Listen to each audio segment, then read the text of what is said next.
मैं शासन में बैठा हूं, मुझे मालूम है इस प्रकार से रुपया इतनी तेजी से गिर नहीं सकता।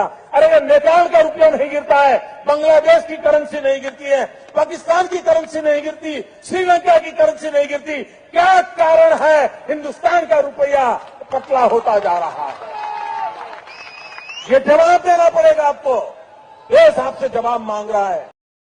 ये ऐसे नहीं होता मित्रों। मैं शासन में बैठा हूं, मुझे। जय श्री राम। नमस्कार देशवासियों।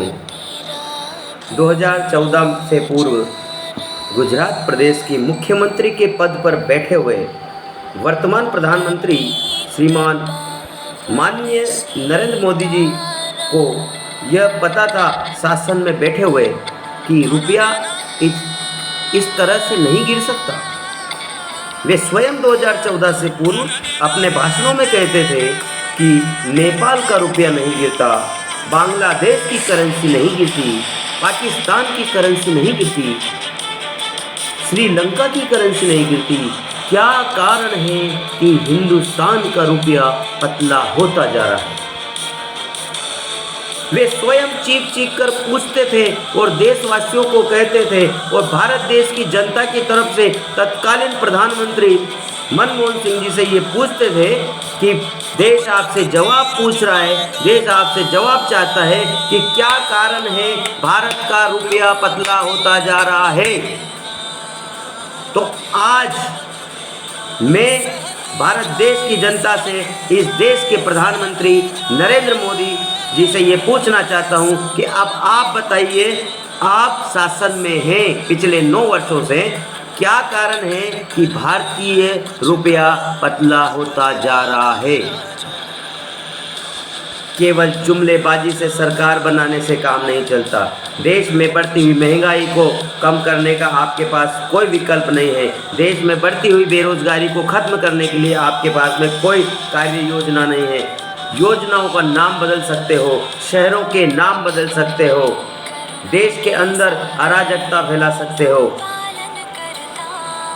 भाई को भाई से लड़वा सकते हो, लेकिन इस देश के लोकतंत्र को बचाने के लिए कांग्रेस पार्टी ने जिस प्रकार से भारत देश की सत्ता को चलाया, वह आप नहीं कर सकते मोदी जी।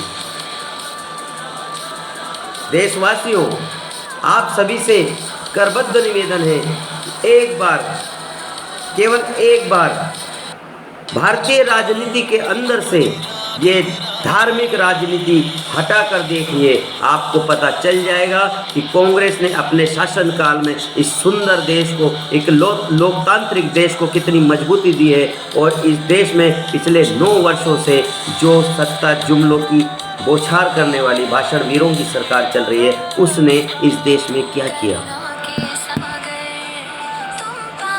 इस देश में बढ़ती हुई महंगाई के ऊपर क्या किया? कंगना रनौत के ऊपर पूरे देश के मीडिया चैनल और भाजपा ने कांग्रेस के ऊपर मोर्चा खोल रखा है। मैं उनसे पूछना चाहता हूं कि मैं इस देश की मणिपुर की बेटियां, जब उनके साथ बलात्कार हो रहा था, मणिपुर में 2 महिलाओं को पूरे गांव के अंदर नग्न अवस्था में घुमाकर उनके साथ बलात्कार किया गया, उस मणिपुर की उस माता और बहन के लिए क्या किसी भाजपा वाले ने आवाज़ उठाई थी? क्या किसी मीडिया हाउस ने आवाज़ उठाई थी? कंगना रनौत